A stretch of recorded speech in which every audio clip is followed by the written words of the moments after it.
El cerebro cambia con cada pensamiento que tienes. Aquí descubrirás cómo funciona tu mente y cómo transformarla. Bienvenido a Neurociencia. Suscríbete y comencemos este viaje. Hay una sensación extraña que a veces atraviesa nuestros días, sutil como una bruma que se posa sobre el paisaje de la mente. Buscas una palabra y no aparece. Entras en una habitación y olvidas por qué llegaste allí. Observas tu reflejo y te preguntas dónde quedaron esos años en los que todo parecía más nítido, más vivo. No es dolor, no es enfermedad, es algo más difuso. Es como si el cerebro, ese órgano que habita en la penumbra del cráneo y que orquesta cada pensamiento, cada recuerdo, cada latido de tu existencia, hubiera comenzado a hablar en un idioma más lento, más opaco. Y entonces surge una pregunta que late por debajo de todo lo demás. ¿Es esto inevitable? ¿Estamos condenados a ver cómo la claridad se desvanece con los años? ¿O existe algo en la arquitectura misma de nuestro ser que todavía puede despertar, renovarse, florecer? Durante mucho tiempo, la ciencia mantuvo una creencia que parecía inamovible, como una roca. Se pensaba que nacíamos con un número determinado de neuronas y que a partir de la edad adulta el cerebro solo podía perder, nunca ganar.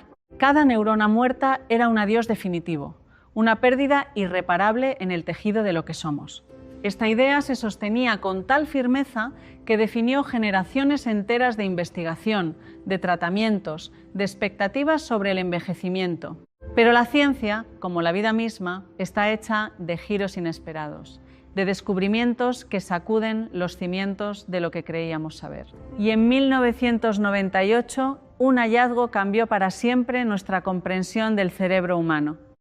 Un grupo de investigadores demostró que en el hipocampo, esa estructura profunda del cerebro que sostiene nuestros recuerdos y nuestra capacidad de aprender, nacen neuronas nuevas, incluso en la edad adulta.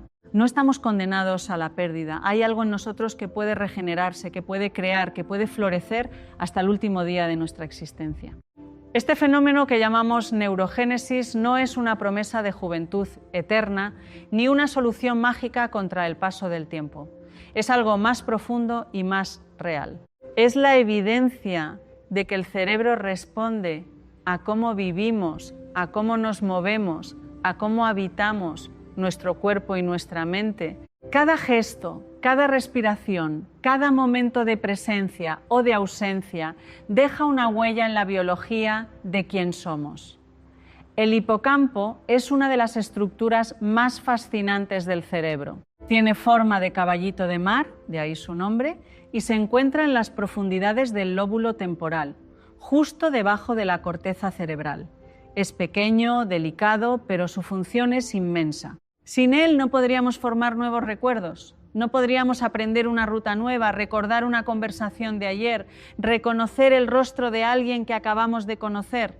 Personas que han sufrido daño en el hipocampo quedan atrapadas en un presente perpetuo, incapaces de anclar experiencias nuevas en la memoria. Cada día es como el primero, cada rostro como si fuera la primera vez. El hipocampo es el guardián de nuestra continuidad, el puente entre lo que fuimos y lo que seremos. Y es precisamente aquí, en esta estructura tan vital, donde ocurre el milagro cotidiano de la neurogénesis. Cada día, en el giro dentado del hipocampo, nacen células nuevas, neuronas inmaduras que lentamente se integran en los circuitos existentes, tejiendo conexiones, participando en la danza eléctrica que da forma a nuestros pensamientos y recuerdos. Pero no todas las neuronas nuevas sobreviven. De hecho, la mayoría muere pocas semanas después de nacer si no encuentra un propósito, si no es integrada en una red de significado. Es como si el cerebro fuera un jardín y estas neuronas recién nacidas fueran semillas que necesitan ser regadas, nutridas, cuidadas para poder echar raíces. ¿Y qué es lo que las riega?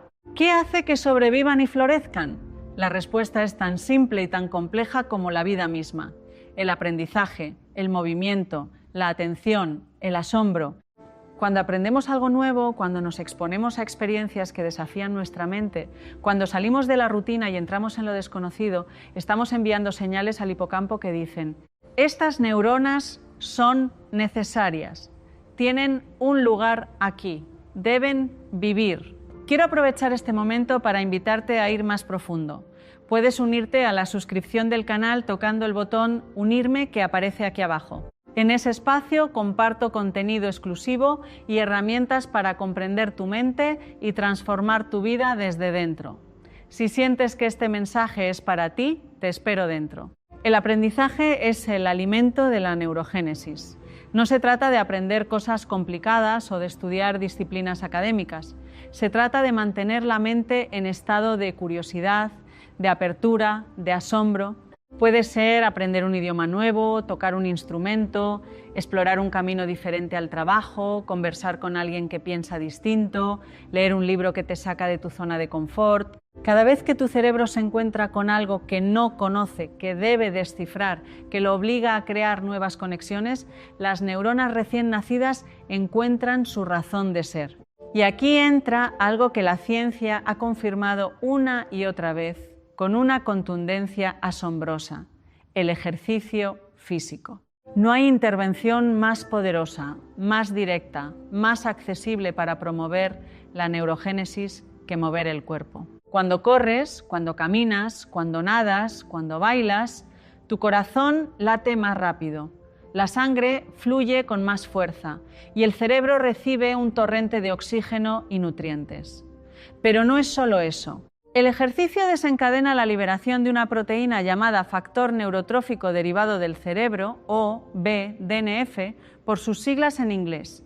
Esta molécula es como un fertilizante para las neuronas. Promueve su crecimiento, fortalece las conexiones entre ellas, protege las células del daño y, sobre todo, estimula el nacimiento de neuronas nuevas en el hipocampo. Hay estudios que muestran que personas que hacen ejercicio aeróbico regularmente tienen un hipocampo más grande, más sano, más vital que aquellas que llevan una vida sedentaria. No se trata de correr maratones ni de entrenamientos extenuantes. Basta con caminar media hora al día con intensidad moderada para empezar a ver cambios en la estructura del cerebro. El movimiento no es solo bueno para el cuerpo, es medicina para la mente, es arquitectura para el cerebro, es vida para las neuronas que están naciendo en este mismo instante en algún rincón del hipocampo. Pero el cerebro no vive aislado en una burbuja. Responde a todo lo que experimentamos, a todo lo que sentimos, a todo lo que nos atraviesa.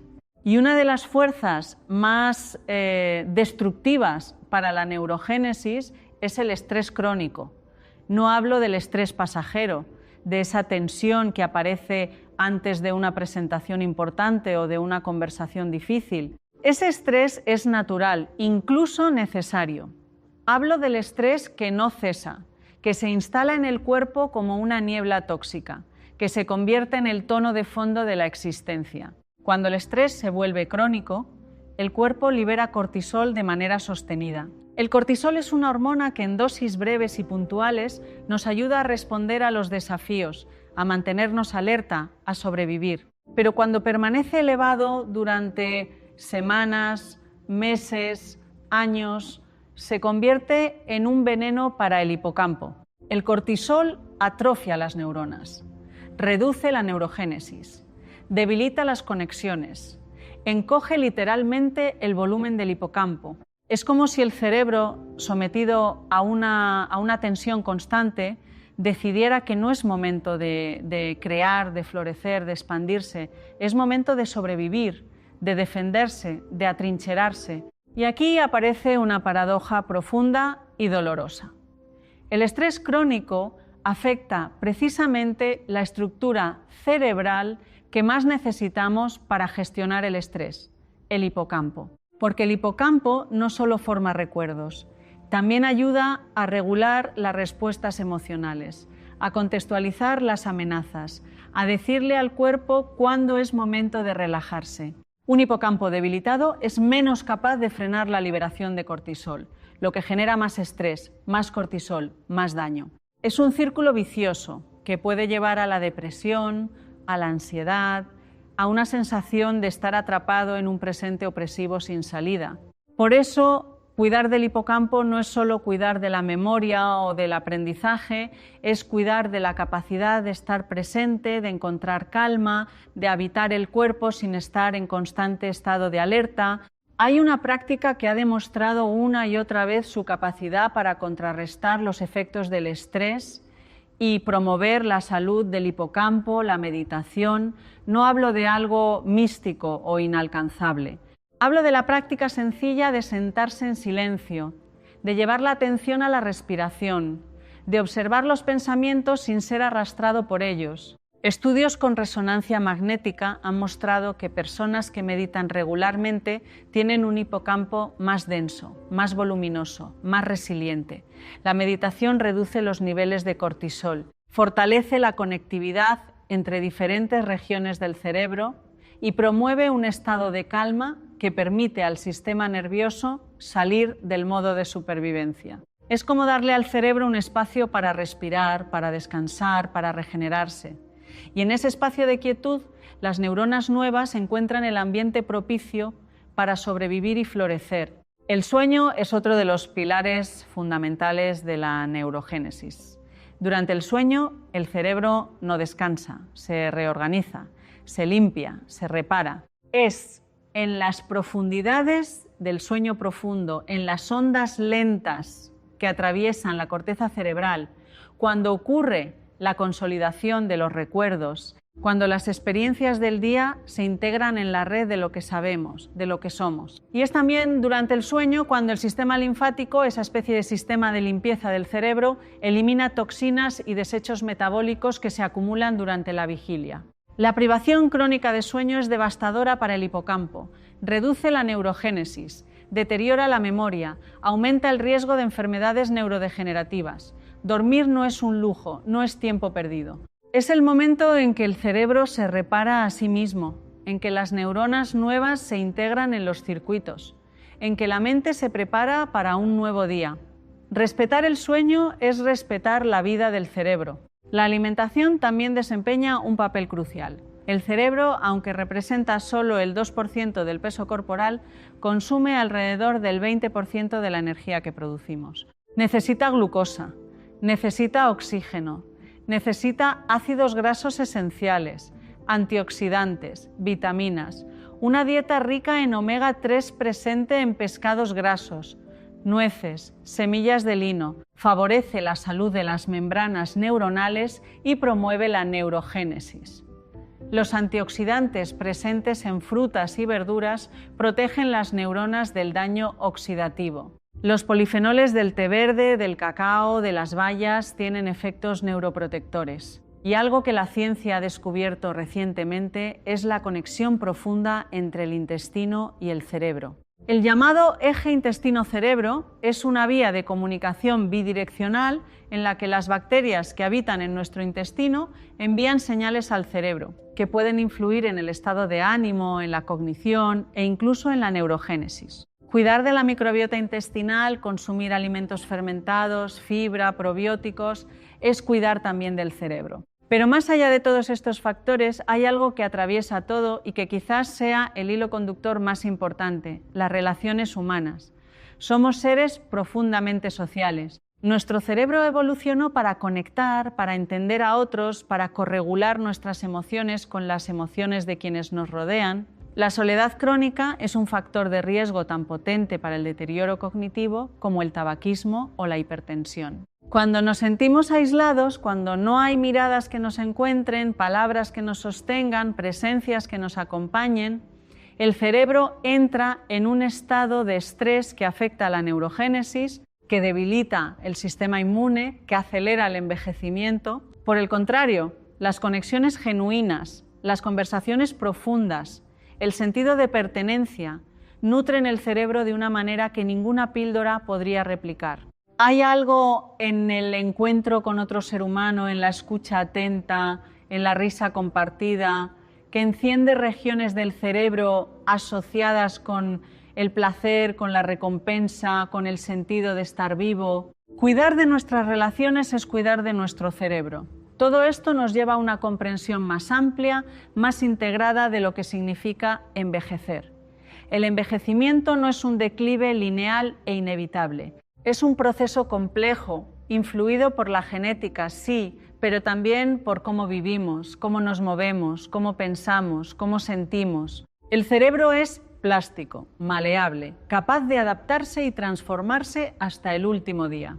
La neuroplasticidad no es exclusiva de la infancia. Los adultos mayores que aprenden cosas nuevas, que se mantienen activos físicamente, que cultivan relaciones sociales, que duermen bien, que gestionan el estrés, pueden tener cerebros tan vitales y funcionales como personas mucho más jóvenes. He conocido personas de 70 a 80 años con una lucidez, una curiosidad, una capacidad de aprendizaje que desafía cualquier estereotipo sobre la vejez. Y he visto personas de 40 años con cerebros cansados, rígidos, atrapados en la rutina y en el miedo.